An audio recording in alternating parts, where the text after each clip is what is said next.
สบายดีย้ำกลางคืนพี่น้องเอ้ยสบายดีเบิร์ดสุขุสุขคนเนาะอยู่เพื่อนเท่านี้แหละกำลังจะออกเดินทาง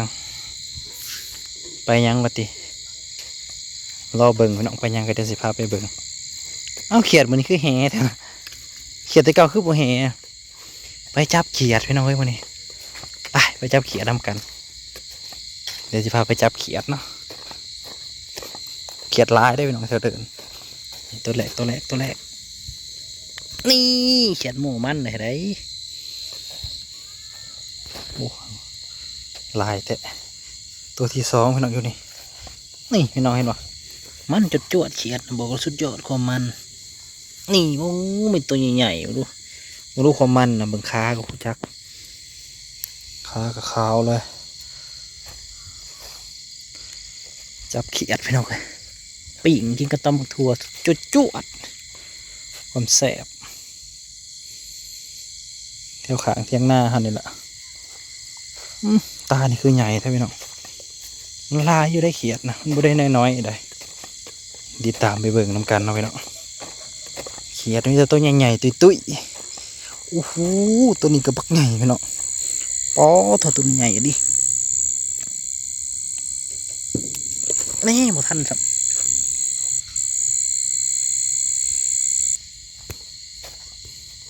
แค่นี้เลยพี่น้องตัวหนึ่งย่างบดได้พอข้าวแต่ก็ได้พอปีกนะเขียดนะบดได้หายากปานใดหรอกตัวน้อยตัวนี้มามันเนาะตัวนี้คือตาใหญ่แท้เขียดตาใหญ่ๆเขียดอีโมใหญ่เลยได้พี่น้องโมใหญ่เลยอู้บักใหญ่ๆเรืองเลยพี่น้องบักใหญ่เรืองเลย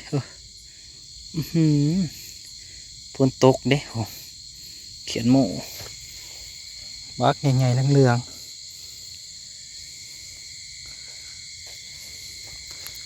ตัวนี้เห็นนี่เลยพี่น้องขางเฮือนเท่านี้แหละบ่ได้กวงได้ใกล้ดอกปีนี่เขียดลายทำชิ้นย่างสำเร็จอยากปีกข้าวเดียวกับพ่อปีก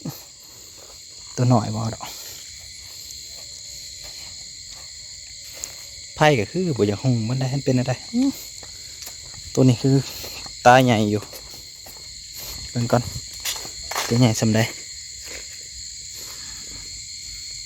บ่ใหญ่เป็นไรบ่เอาเลือกแต่โตใหญ่ๆพอดีปีก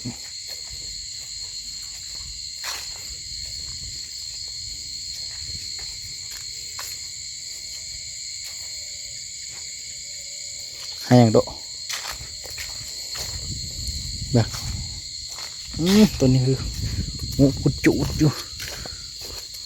โอ้ยกุดจูดตัวน้อยคมหน่วยนี้บวจากหุงแห้งคือคมหน่วยใหญ่อยู่เพื่อนยังเกียดแยบนี่มันหูแล้วมันม่วนได้ไหมเนาะจับเอาหรอ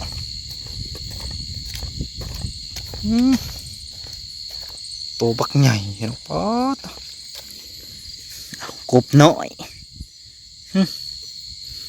กบหน่อยบ่กบหน่อยปล่อยพอเรื่องเขียนเรื่องกบไปน้องไว้เรื่องเงื่องว่าต้องห่วงเลยนะจะไปรีอยู่ไซส์ลูกโอ้ตัวหน่อยแท้บ่เอาตัวหน่อยถ้าสิหาเลือกตัวสีใหญ่ๆตึงๆนะพี่น้องมันจังมันปิ่งกับมันเป็นตะกินมันชวดเนี่ยไปอะไรล่ะตัวน้อยร้ายก็เป็นปิ้งมันเป็นหนีบแล้วก็ติดไม่หีบซื่อ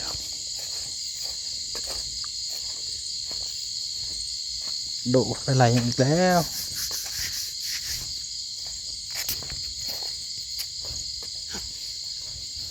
ขดทงจิลอยนี่วิดีโอเอ้ยท่านนั่นดอกแถวนี้บ่คอยมีเลยคือแถวขางเฮือนน่ะลายเต้นเป็นแซวแถวนี้บ่คอยออกมา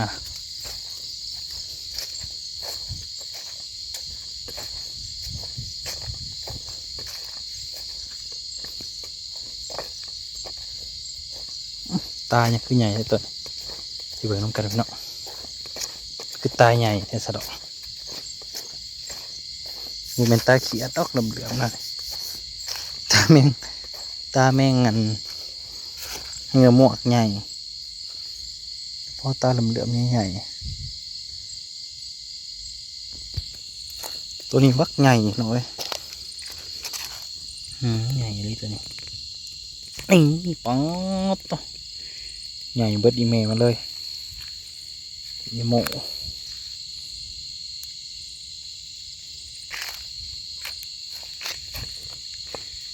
ยังวิปี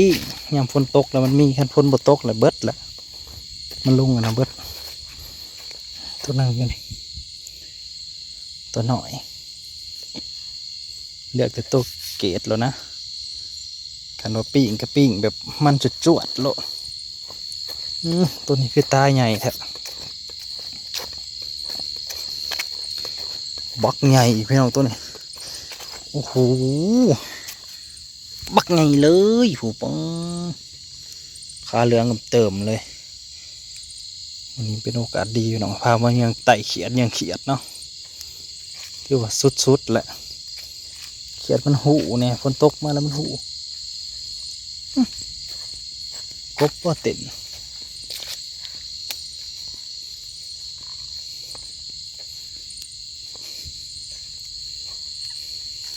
ที่ขวเข้าไปนั่น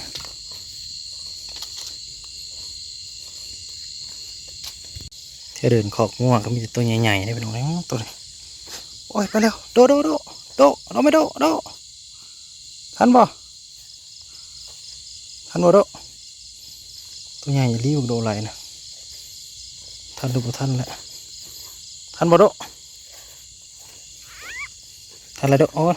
นี่ได้แล้วทันเสยโดเห็ดเรื่องเขียดแค่มันกินอิ่มมันสิโปเต้นได้มันสิหูขนาดหูกับหูให้กินอิ่มนะกินไม่อิ่มแล้วเต้นตัวพักใหญ่นี่กันนี่บักใหญ่เลย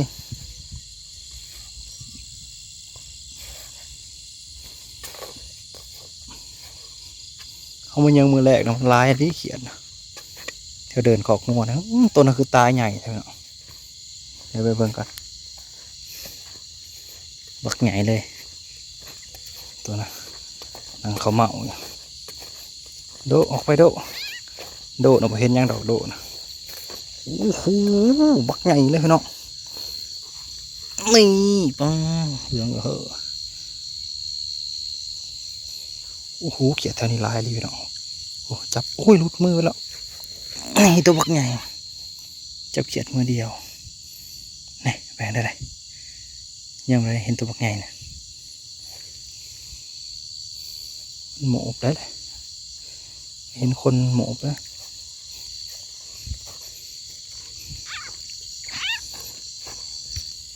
อยู่ตัวใหญ่ๆโลดแค่เดินไปน้องเห็นง่ายๆตัวน้อยก็บอกเอาเอาแต่ตัวตึงๆใหญ่ๆมันจังเอาหน่อยฝนปล่อยปลายลงไปตัวเด็กนี่ฝนตกอีกนี่เพิ่งมันมืดแทงปะนี่ไปละตัวบักใหญ่พี่น้องทันบอกเอาไม่ได้โดคุบแล้วทันบอกได้ไปโดเลยทันบอกโดทันบ่ใส่ทันเยอะอยู่บ่มามาพอละ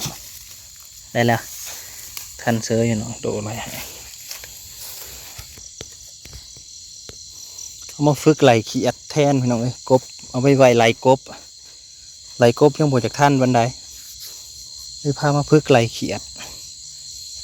ยีโดนี่ก็ได้หมอกระเก่งอยู่ได้หมอไปมองบางทีหมอกระไดกบหายโดมาพี่โดไหลกบหายไหลยังหาย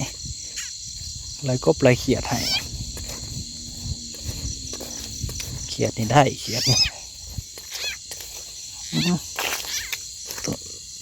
ตัวนี้หน่อยบ่เอาจับเป็นตัวใหญ่ๆตาปักใหญ่ๆนี่เขียดหรือยังเบิ่งก่อนอู้หูไปแล้วมาเปิดเบิ่งแล้วไปแล้วหมดทันจับลงเตาห่าง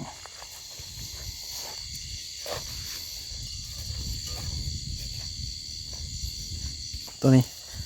ตัวเยอะๆมันนี่บักใหญ่เลย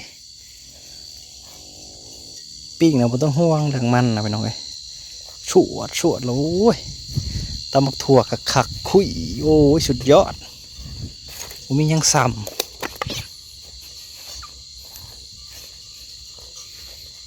ตัวนี้คือใหญ่แท้ตาดอกใหญ่ฝุ่นตัวฝุ่นตาใหญ่นี่ไปแล้วลั่นซับเห็นตาบักใหญ่นะบักใหญ่อีกตัวนี้บักใหญ่อีกจับมาเหิงเติบเลยน้องเว้ย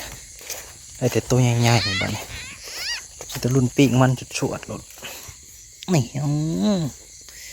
บักใหญ่ๆเลยเขียดลายลีน้องหาวลายลีเขียดได้น้องเว้ยจับมาได้ลายขีดเติมได้ในของปีกก็ได้เป็น10 ปีกตัวนี้คือมะนางหกหมกครับแท้นี่ไปสับเที่ยวนี้คนยังดุมันจากแห่เนี่ยอยากแห่เนี่ยจากหน่อยก็มันหกเนี่ยคนละเฮือนเอาไปน้องกูเห็นบอกเฮือนอยู่คนละเฮือนเอาเนาะเลาะเมื่อแล้วล่ะมาถึงเติบละโดก็ยังบ่ทันเมื่อได้โดก็ยังเลาะนำผู้เจ้าโดก็ยังบ่ยอมอยู่โดก็ได้เมื่อได้บาดให้พี่น้องเว้ยมาเบิ่งอยู่เฮือนคนละได้ลายได้หน่อยก็มาเบิ่งนำกันอยู่เฮือนตัวนี้เขียดห้องสนั่นเนี่ยคนกระลินเนี่ยพี่น้องคนลินเป็นฝอยเงียบคนกระลินพอพลเมื่อเอาก็ได้ไหลยังดุให้เขียดว่าอะไรโอ้เทือนแล้วพี่น้องมาเบิ่งน้ำกันได้ลายหาได้ขี้หมูปลาเถอะบดได้น้อยๆเด้อพี่น้องเอ้ยเกือบเป็นโลตัวใหญ่ๆมันตัวนี่ก็ตัวใหญ่ๆเลยขอขั้นใหม่พี่น้องคุณอะไรเขามาหับส้มเอาไหมไปเบิ่งเนาะตัวใดตาตัวใดยาว